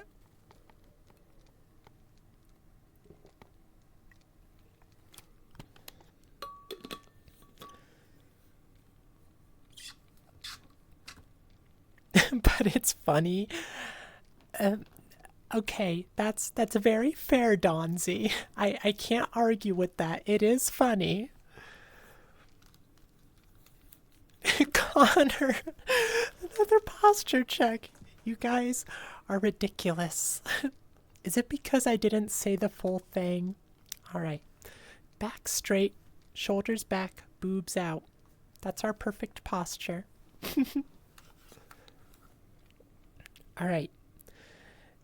Oh, you guys are relentless. Do you not want to hear more about Bob? You dorks. Right. Hug for chat. This time I can actually hug you guys. I'm not just a hand in a gun like I was on Friday. I really did miss having a body when I was playing Oregon Quarter, but I am looking forward to playing more of it on stream because it was fun playing with you guys. We might not actually get to it for a while though, because we have the Cursed 13 coming up. So unless I did some extra streams or if I did Oregon Quarter instead of the Creepypasta narrations, we're gonna be waiting until after October to get back into Oregon Quarter, unfortunately. But anyway, let's move on to our story. Get out of here, you dorks. Alright, another perspective on Bob. Hey guys, normally creepy shit doesn't happen to me, despite living in weird New Jersey. I guess I can't really say that anymore, considering I've had the worst fucking week of my life. In a way, I brought all of this upon myself, but I'm getting ahead of myself. Since I've lurked X for so long, it's only fair I tell you guys what happened. So, a week ago it was my birthday. I just turned 18 and decided I wanted to fuck around and look for ghosts. I would have hung out with friends, but I wasn't in the mood to be a third wheel. If only I just sucked it up and dealt with it. Instead, I shoved my phone and a flashlight in my hoodie pockets and snuck out the back door. I really didn't expect to find much, or I would have brought a proper weapon with me too. I guess it's sort of dumb to think about it in retrospect. I remember glancing at the clock. It was around 11 or 12 at night when I left. It was pretty fucking dark because there was a new moon. I figured if I was gonna see anything cool, it was now. Now, I wasn't just walking around in the forest herpa-derping. There's actually a pretty sketchy cemetery about a 10-minute walk from my house that's been around for the past couple of 100 years. It's also a spot that practices a green burial where they put a body in a biodegradable casket and send it on its way into the dirt. Well, my uncle owns the plot of land the cemetery is built on, and being the cheap bastard he is, most bodies buried there end up thrown in there by themselves. I figured there must be some kind of ghost pissed off about having such a shitty resting place, who roams around the cemetery at night. I guess I was thinking I could point him to where my uncle lives and start a haunting, just for shits and giggles. It probably doesn't work that way, but, I wasn't expecting to find something anyway. I finally made my way there and was about to go through the gate to the cemetery when I saw some humanoid gray-colored thing in the nature trail next to the cemetery. And yes, I shit you not, my uncle thought it was a great idea to put a nature trail next to the cemetery. I'm a little nervous at this point because I can't think of anybody other than me crazy enough to go to this place at night. There isn't even a car around, so whoever the fuck it was, they must have walked there just like I did. I shouted out to this dude thinking maybe it was just some stoner smoking or another ghost hunter. They didn't say anything. All I could hear was this sickly sound of wheezing. I thought maybe they needed help and were out of breath from running away from something, so I took a deep breath and start walking down the trail. I whipped out my flashlight to light up whoever was down there, only to stop dead in my tracks. Whatever the fuck this thing was, it had no arms and no clothes on. Basically, I noped the fuck out of there, ran the whole way home, and locked every door in my house. My mom was pretty pissed off that I snuck out, and figured I was on a bad trip when I told her about the naked, no-armed thing stalking the cemetery. I don't blame her, but I wish she'd believed me, or at least humored me so I could carry around one of the Rambo knives she collects. I was still pretty shaken up. This freak of nature had to know where I lived because I don't run that fast. Still, I rationalized with myself. I didn't see the fucker behind me, and I didn't hear that horrible wheezing sound, so I decided I shouldn't worry about nothing. A couple days later, I was sleeping regularly again, until I saw it once more. My front door was open so that my dog could go in and out as she pleased. Her name is Piggy, and she's an inside dog, but house-trained, so she'll go outside when she needs to use the bathroom. Dogs always have a place they like to shit, and her spot was smack dab in the middle of the field in front of my house. Piggy ran outside, and a minute or so later I heard her barking. I was a little confused because she normally never barks, so I figured there must have been a stray cat around or something. I got up to assess the situation. The damn thing was standing in the middle of the field, fixated on my dog. He had a toothy, shit-eating grin on his face, and the little teeth in its mouth looked as though they were about to rot out. He was completely hairless and gray all over, with tiny, squinting eyes, too. I started screaming, making any kind of noise necessary to distract him from eating my beloved Piggy, who, during all this, was frozen in her tracks. His eyes darted up to meet mine, and we had this staring contest for what seemed like hours, but I'm sure was only a few minutes. He broke my gaze and, I shit you not, began peeing on my dog. It wasn't yellow or clear, but a disgusting pea green that coated my dog's fur, viscous like snot. It had this horrid acidic smell similar to that of sulfur. I have no clue what the fuck it was, but it was on my dog, and that couldn't have been a good thing. At this point, I grabbed a kitchen knife and started running towards the fucker. He stopped pissing and wheezed away. I would have pursued him, but I was just thankful he didn't eat my dog. Peeing on her wasn't the greatest alternative. I put on some rubber gloves and grabbed some lilac doggy shampoo to hose her down. Piggy normally doesn't like baths, but I'm sure she was happy to get that shit off of her. I went to bed a few hours later, but not before locking the doors again. I wasn't taking any more chances with this fuck. I didn't know what to do about him that night, so I decided to sleep on it. Now, normally Piggy sleeps with me, but that night I never felt her climb up next to me. The one time I woke up, it seemed as if she was just staring off into the distance. My mom was crying, telling me there was something wrong with her. The dog was wheezing, and I instantly remembered that no-armed motherfucker pissing on her the other day.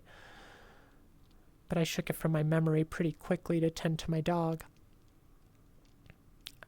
I remember she had this sad look in her eyes, and she wouldn't drink any water or even eat meat. I was scared shitless and sped to the vet, who referred me to the hospital, who had her stay overnight. Apparently she had contracted doggy pneumonia in the middle of the summer. About $1,100 in vet bills later, Piggy drove home with me the next day in a horrible thunderstorm. I pulled up to my driveway, and what do you know, that bastard was standing right in the middle of it, staring at me like a deer caught in the headlights. I knew this was my chance. No more fucking around. I floored my car right at him and saw his eyes widen to a full fucking circle. Next thing I knew, he jumped on the car, then off again, then full on sprinted off into the fucking woods. I missed him. The one shot I had to kill him, I missed him. The past couple days, I haven't really slept. All I can think about is that fucking creature. I never heard of something like this before, and he doesn't seem as dumb as I thought he was. I know he's planning his next move, and I'm scared shitless as to what this fuck could do to me or my family. I really don't know what to do, X. I've gotten only 10 hours of sleep this whole week, and I know I'm not going to be able to keep it up soon. I'm scared to close my eyes. Scared that as soon as I do, he'll be back, but in my room, doing God knows what. Does anyone have any experience with a creature like this? I can't stay awake forever. The end. Right, so there's a couple pictures, but kind of just they don't matter. There's like one of a dog and one of a vet bill.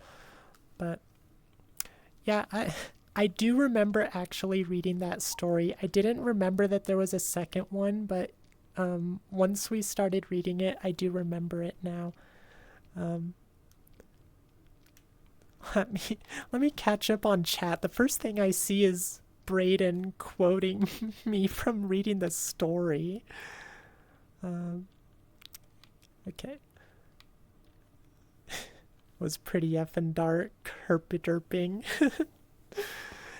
That's not worthy of being quoted. Oh my gosh, do not quote me reading this story.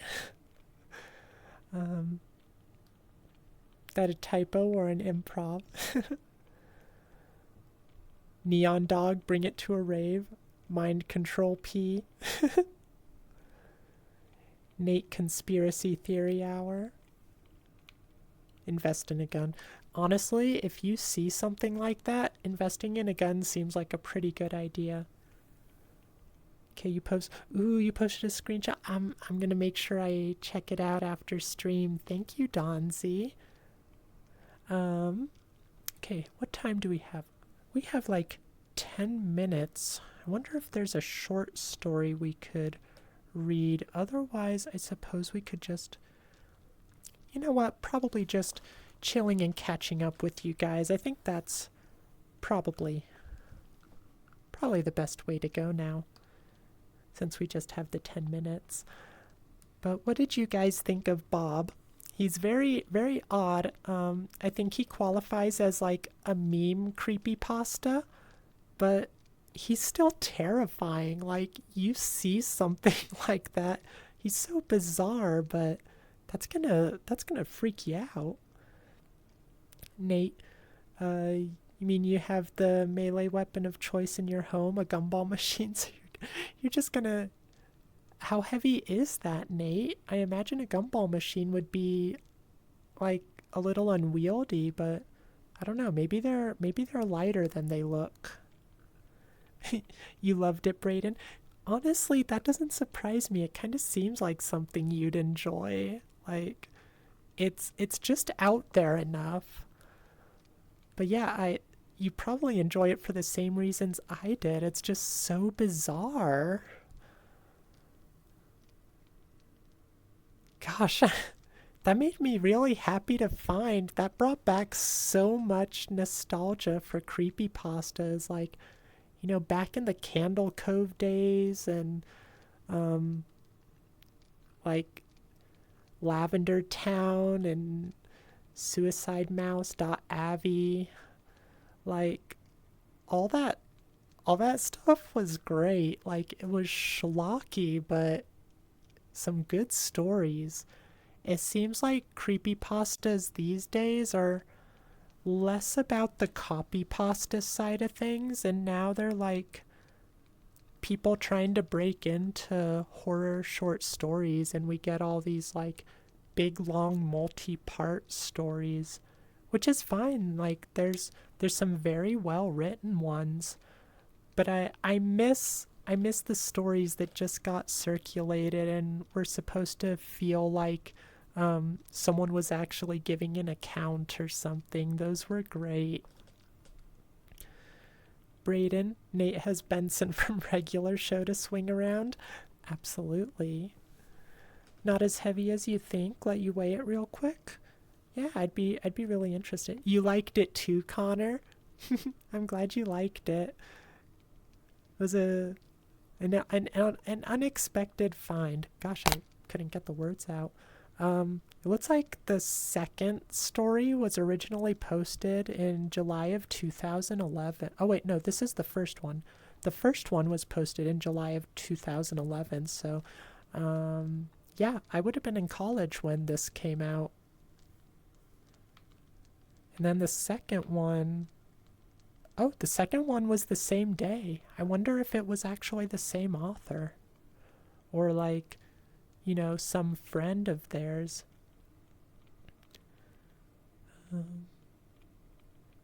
Donzi, you think there is always a lady named Ash telling Bob to get over oh my gosh, Overwatch reference.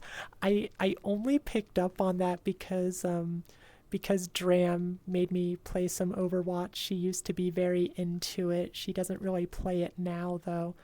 But yeah, that's the only reason I know that I picked up on that reference. Another posture check, Connor. Wait, did I? No, I didn't do this posture check yet. Back straight, shoulders back and boobs out. Get that good posture, y'all.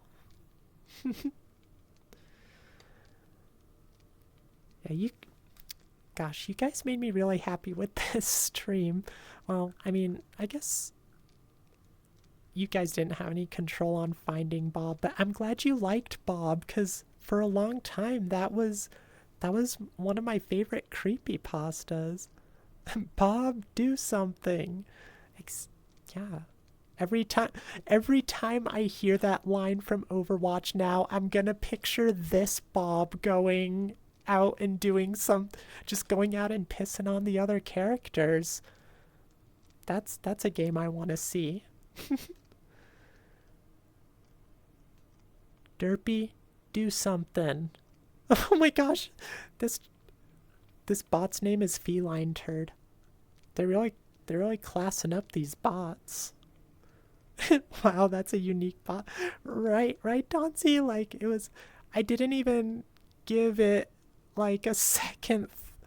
Like, it was just, one of the cheap viewer bots, and then I saw its name, and almost a pity to ban them. Right, well, all of you here, you'll always remember the day we met Feline Turd. They'll go down in history on this channel. You have a 14-pound Warhammer that comes with candy. Yeah, but if you eat the candy, then you're gonna lose weight. It's a toss-up. You need to decide which is more important, getting candy or, having the weight for your attacks. Personally, I choose the candy. Hi, Shadow. Glad to see you're still here. What did you think of Bob? If you were here listening, did you enjoy Bob? Derpy, Dead by Daylight, but it's a bunch of famous creepypastas instead of horror movies. Oh my gosh, I don't care much for the Dead by Daylight gameplay. I've told you guys I'm not into it, but like a similar game with some different gameplay, I would be into that. I want to see some like just fun creepypasta monster games. That'd be pretty amazing. Astral secretly chooses the catnip. Oh my gosh. I don't have a catnip machine. It's a gumball machine. Zalgo is... Oh my gosh, I forgot about Zalgo. Maybe we should read Zalgo. You know what? Next time, maybe we'll do a like a couple classic creepypastas. Like we did No End House that one time, and that was one of my favorite streams that we did, and also I think one of my best readings. 'Cause I really got into that one. You got a bat and 8 knives next to your bed. Are they like different styles of knives, or are they all more or less the same and you just, grab whichever one you grab? Oh, Shadow, you were eating? Oh, so you didn't hear about Bob. Bob is wonderful. We love Bob on this channel. Bob is our mascot now. Get some tape and glue with that for a real wallop. Oh my gosh. I want to I want to see some cutesy Bob art. Maybe I should commission, like, instead of me hugging a cricket, it's me hugging Bob. That's kind of gross though. Bob is very well endowed, so and he never wears clothes. So we'd have to have Bob censored if we got that done. Pissed on the protagonist dog. All you need to know. It did. And it wasn't just any piss. It was like disgusting pea green sulfuric piss that gave the dog pneumonia. Such a classy story. Creepypastas have really gone downhill, let me tell ya. Oh my gosh, that reminds me. Have you guys ever heard another meme creepypasta that I always loved was grape jelly. Grape jelly was so good, but it was so disgusting. I don't think it's one that I would read on stream. But if you're interested, I definitely recommend reading Grape Jelly. It's very odd.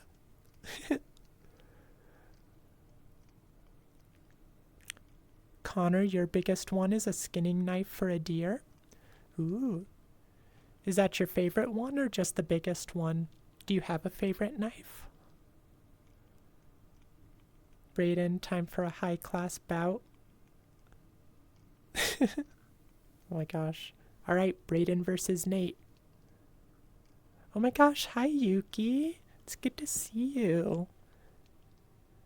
For those of you who don't know, Yuki is actually the one who is behind that VR chat anime series I was telling you guys about that I was doing some filming for.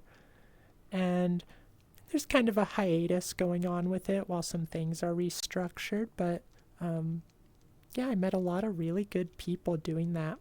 And Yuki's the one who's behind it all. So hi Yuki, it's good to see you here. Took you long enough to find me. How's your day? Or I guess it's morning for you now, right? So I hope your day is off to a good start. Oh, we're at our 2-hour mark. We'll go a little longer because I want to chat with you guys. Just a little bit though. Is Yuki a guy, gal, or a non-binary pal? Oh no, not a good one already, Yuki. I'm sorry. I hope it gets better as the day goes on, though. You got plenty of time to turn it around, right? But yeah, I think we should go ahead and stop. I do want to talk to you guys, but I need to make some dinner, and if I put off making this meal until tomorrow, I'm gonna hear about it from my brother who is expecting me to make it.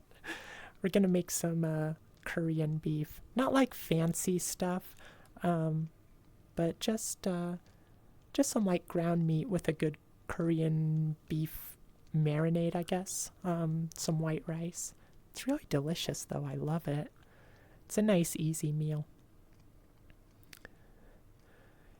Nate, old 30s to 50s swing vibes. Ooh, yeah, I love swing.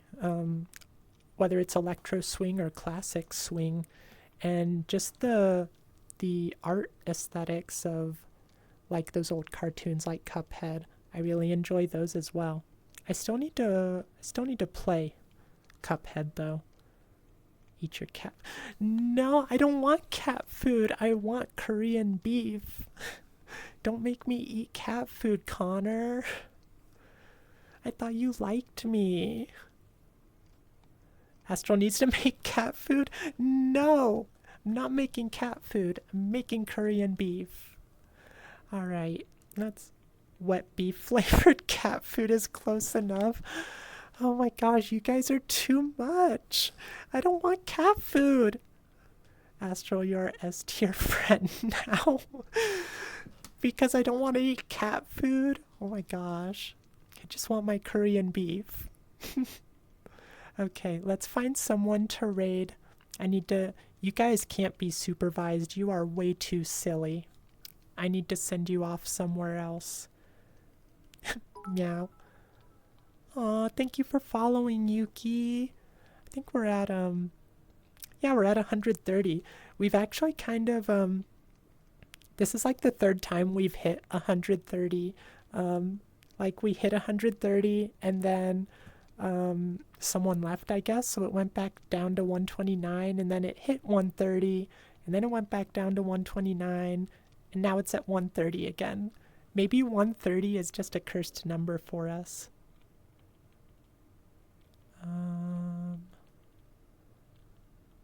Wait. Connor, but I'm a cat, so I have to eat cat food. No, have you ever met a cat? They always try to get human food, so this is not even like out of character for a cat. Although my brother's cat, she will not eat any other food. She doesn't have any interest in human food. She just wants to eat her specific type of cat food, and that's it. it makes it kind of tough, honestly. Brayden, you're clipping this? Oh my gosh. You guys just love doing this to me, don't you?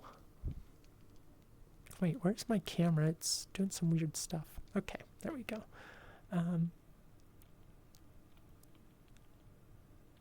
Yuki, did you not forget? What are you talking about, Yuki?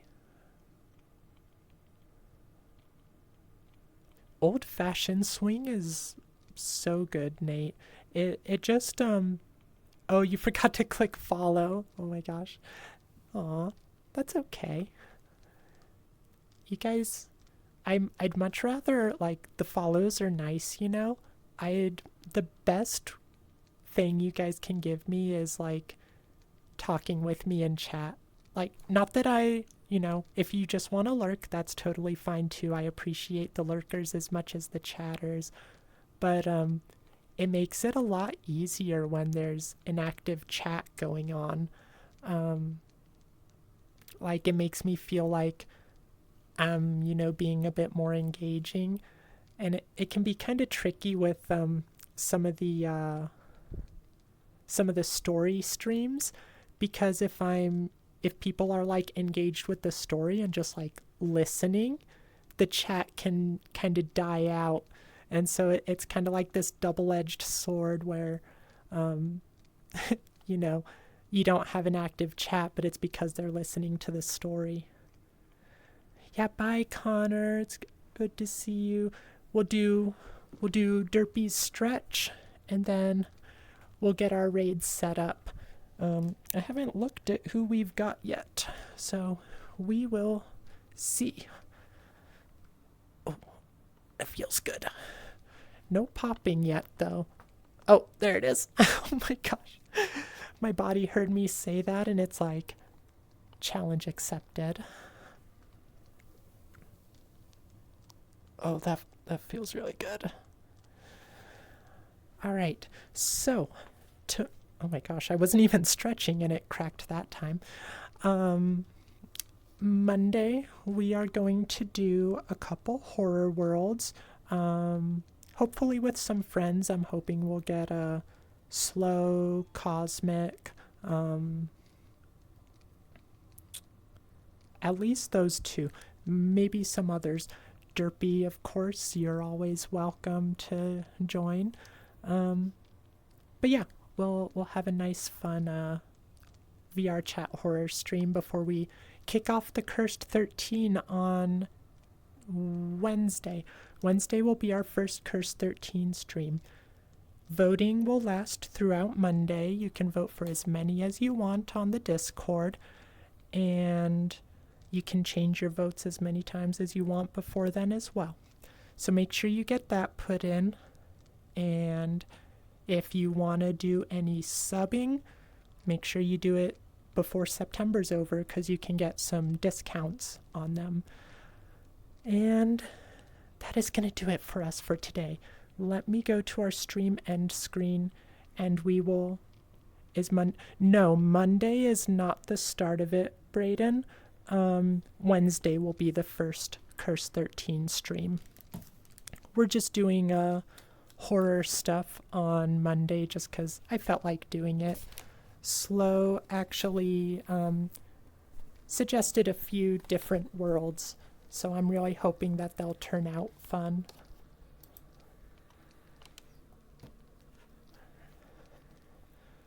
Okay, who do we have online right now?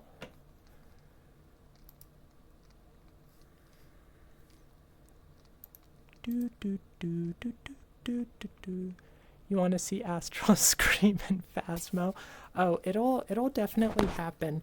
Phasmo and Layers of Fear, last I checked, I think they both had like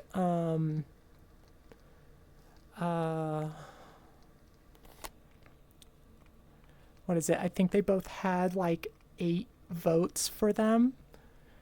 Gonna need a tiebreaker vote soon. I might have Dram be the tiebreaker for me. I might have her pick which ones she likes in all the ties.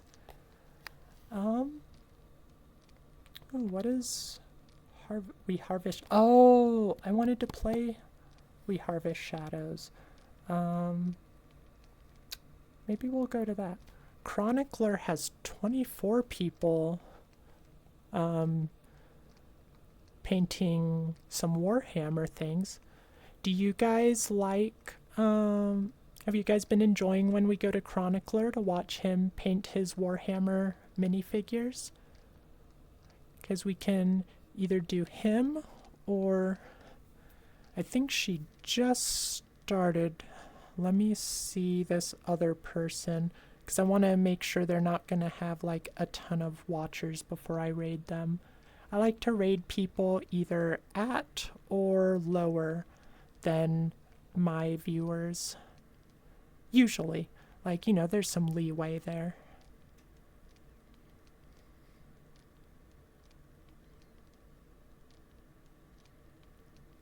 Let's see.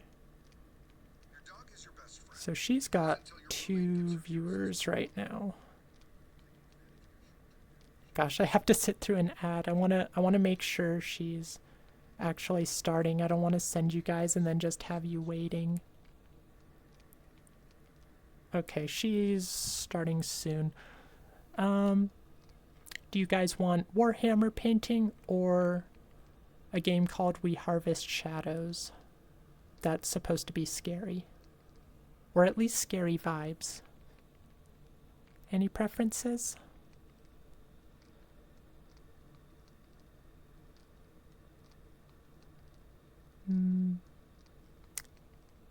Let's just go with Chronicler.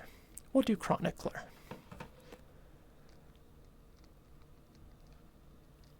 Gosh, he's got such a long name. Visit the Chronicler. Okay. Why am I so bad at raids, you guys? Oh, you sent me an invite, Yuki? I might pop in for just a sec to say hi, but I really need to go make dinner. Right. Raid. Visit the Chronicler. Alright, here we go. Now, oh my gosh, I just hit my, what's it called? My mic. Alright everyone, thank you for joining me. I hope you enjoyed the stories. I love you all. Take care of yourselves. Eat good food. Drink some water. Stay hydrated. And take care of yourselves and each other. Have fun. Oh, thank you, Connor. I will have a good dinner. Have fun watching some Warhammer paints. Bye.